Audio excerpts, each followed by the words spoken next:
Welcome to Allworx and our training series on how to use your new Allworx phone system.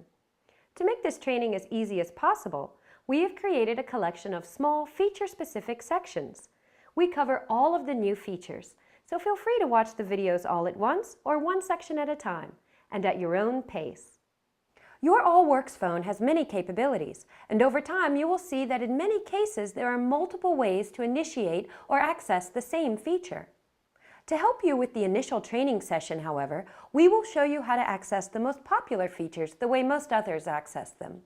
We have tried to make this guide as comprehensive as possible without overcomplicating the everyday use of your new phone. We also add new features all the time, so bookmark this page in your favorite browser and come back frequently. Let's get started with a brief overview of the phone. Allworx manufactures 3 different model phones. Many of the phone's features are the same, and the primary difference between the models is the number of programmable buttons and/or optional devices you can add to the phone. The easiest model to use is the 9204. This model has only 4 programmable buttons. Next comes the 9212 with 12 programmable buttons, and our largest model is the 9224. One of the available options on the 9224 is the telephone expander. Each expander adds 24 more buttons, and with the maximum of 3 added expanders, you can have a phone with 96 programmable buttons. Your phone label above the LCD will say either Allworx or Paytech. If your phone looks similar to these phones and its label says Allworx, it is one of our earlier designs, and everything you learn here still applies. If it does not say Allworx or Paytech, then most of the information in the rest of this guide won't apply. The focal point of every Allworx phone is the LCD display. The LCD screen gives you lots of information during each step of the call. In addition to the current date and time on the top row, when the phone is ringing, the display shows the caller's name and number. This can be an internal or external call. When you dial out to call someone, the display confirms you have dialed each digit correctly. On the bottom of the display are 4 information fields, and below the LCD are 4 matching buttons. Each one is context sensitive, meaning that their functions change based on the phone's status. They have unique fields when the phone is idle, or when you are on an inbound call, or on an outbound call. When the phone is idle, the keys give you configuration, calls, redial, and presence. Calls list all the inbound and outbound calls. Redial redials the last call, and presence changes your individual presence settings and call routings. We'll learn more about that later. When off hook, the display changes so you can select from a list of speed dials, the same list of calls, redial, or you can access the company phone book. When your phone is ringing, the keys change, so you can select silent or ignore if you do not want to take the call. Now that you understand how the display is used, let's focus on the buttons and how they are used to answer and transfer calls. Based on the particular phone you will have anywhere from 4 to 96 buttons that can be individually programmed for your particular needs. By default, your phone has 2 personal call appearances. We recommend that you keep these 2 buttons as a default setting. These buttons are used as places for the call to appear whenever you place or receive a call. Lift your handset to make an outgoing call, and you will see the light on the bottom call appearance turn green. You can have more than 2 call appearances if you need to answer and process a lot of calls. Just ask your administrator. But for most people, 2 call appearances are enough.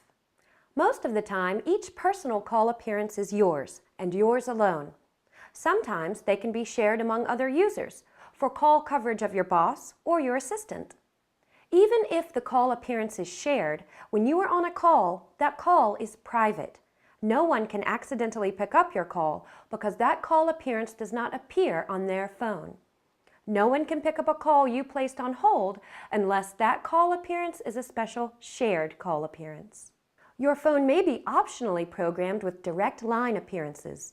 These are used when you want every outside telephone line to directly appear on your phone. Initially, this may look like an easier way to process calls, and for smaller systems with very few calls, it may be. However, when you put a call on hold, you give up control, and anyone can accidentally pick it up. Another user can take it off hold by selecting the line appearance, and if they do, you cannot retrieve it until they place it back on hold. Now let's examine how the remaining buttons can be used. Any unused button can be programmed for direct line appearances, another extension, speed dials, or features that you need to use regularly. When you program a button as another extension, that button also becomes a busy lamp field, which lets you see when the other user is on the phone. When that person is busy, the color of the button next to their name is red, and if they are in Do Not Disturb, the button is solid amber. These same buttons serve another purpose, and that is to call the user with a single push of the button.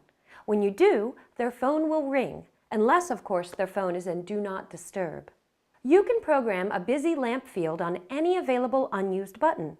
You need to ask the administrator to program any of your unused buttons for this, so start your list. What do all the colors of the different lines mean? When you access a call appearance, it turns green. If your phone is programmed with multiple line appearances, a line in use by another user appears red on your phone. This makes it easier to know which call you are on, which line or phone someone else is on, or in the case of another extension, whether or not they are on the phone. Installing the paper designation strip on your phone is very easy. Simply lift the tab at the bottom to remove the plastic overlay and lift the strip of paper. Ask your office manager or the administrator for the Microsoft Word template, and then you can reprint or change your own designation strip anytime you need. The most useful feature buttons are right above the keypad. These represent the most frequently used features and are used exactly the same way regardless of which model phone you are using. As soon as someone leaves you a voicemail, your Messages key lights red. To listen to your messages, press the button, enter your voicemail password, or follow the prompts on the display. If you want to call someone but don't have a button programmed for their extension, simply press Intercom and then dial their 3- or 4-digit number. A list of everyone's extension should already be distributed, but if not, you can search the phone book on the phone. Every Allworx phone has the capability to easily create a 3-party conference call. If you have the newest 4-button phone, you can even make a 4-party conference call. View the Call Basics section to learn how. If you have answered a call and want to transfer that call to someone else, select the Transfer button and dial the extension where you want to transfer the call. If you have a button programmed for that individual, you can also select Transfer and then select the button next to their name. The Release button is a very easy way to end a call without having to hang up the handset or push down the hook switch. If you are using a headset without an on-off switch on the headset, you will find this to be the easiest way to end the call. Park is a feature used to place calls on a system-wide hold, so anyone else can pick up the call from any other phone. The Info button simply gives you at a glance the current function of each button. This is also an aid that you can use to assist you in labeling your phone. Let's learn how to use your new speakerphone together. Every Allworx phone is a high-fidelity speakerphone, so to place a call using the speakerphone, press the speaker button and start dialing. To answer a call when your phone is ringing, press speaker and say hello. If you have answered or placed a call using the handset, but now wish to change to the speakerphone, press speaker and then hang up the handset. This now places the call on the speakerphone. To transition from a speakerphone call to a handset call for privacy, simply lift the handset again. When on a speakerphone call, you can also end the call by simply pressing speaker. And remember, speakerphones are used when there is no expectation of privacy, so use them at your own discretion. Privacy also works both ways, so avoid noisy areas where background conversations can be heard by the person on the other end of the speakerphone call. The Mute DND button serves 2 purposes. When the phone is idle and you select this button, it puts the phone into Do Not Disturb, meaning that anyone calling you will not cause your phone to ring. This is very useful if you are in a meeting and you do not want the phone to interrupt you. If you are on the handset, headset, or speakerphone and select this button, you will mute the call so that you can have a private conversation without the other party on the call being able to hear you. The Hold button will place the call on hold, but only on your phone. This is good when you know that only you will ever retrieve the call.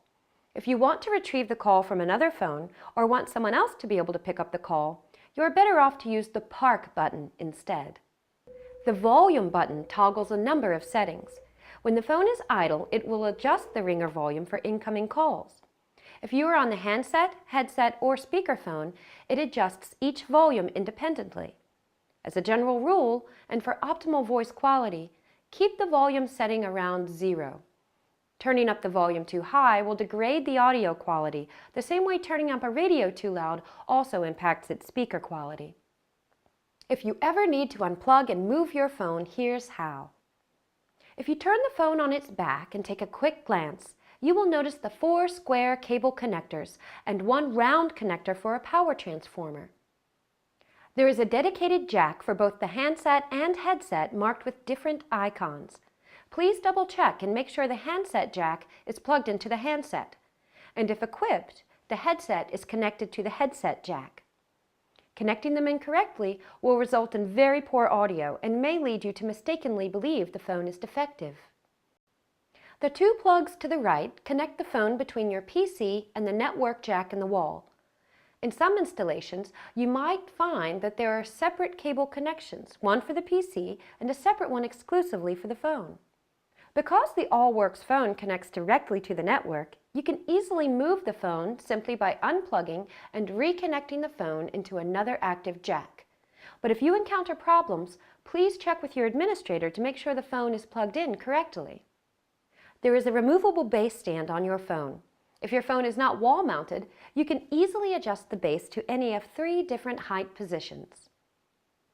Depending on your particular network switch configuration, the phone power may be provided directly, and you may not need the optional power transformer. An easy test is to plug in the cable for the LAN network connection, and if the phone starts its boot-up sequence, you do not need the transformer. When you power up your new phone, it will go through a setup procedure before being able to be used. If it does not follow this procedure or result in your name in the display, please contact your system administrator for help. This concludes the telephone overview portion of our training. When you are ready, move on to any of the other sections that you need help with.